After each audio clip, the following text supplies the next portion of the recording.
A fogueira tá queimando em homenagem a São João. O forró já começou. Vamos, gente, rastapé nesse salão.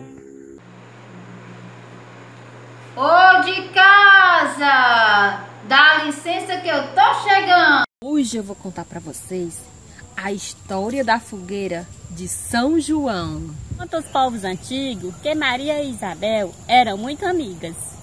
E elas moravam assim, um perto, longe.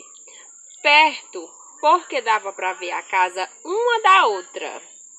Mas era longe, porque tinha que andar a pé mais de 1 hora para chegar noutra casa. Bem, aconteceu que Isabel estava grávida.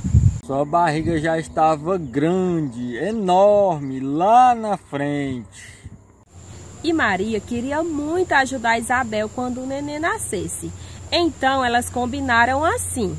Quando chegasse a hora, Zacarias, o marido de Isabel, iria fazer uma fogueira bem grande para avisar a Maria.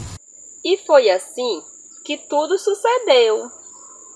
Quando Isabel chamou o marido dizendo que já estava na hora, Ele acendeu a fogueira que já estava pronta, preparada lá no quintal para anunciar o nascimento do menino.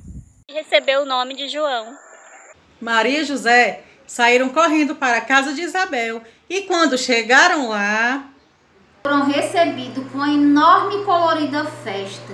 Tinha canjica, pamonha, milho verde, tapioca, tudo de gostoso que se possa imaginar. em volta da fogueira, eles dançaram a quadrilha bem animados.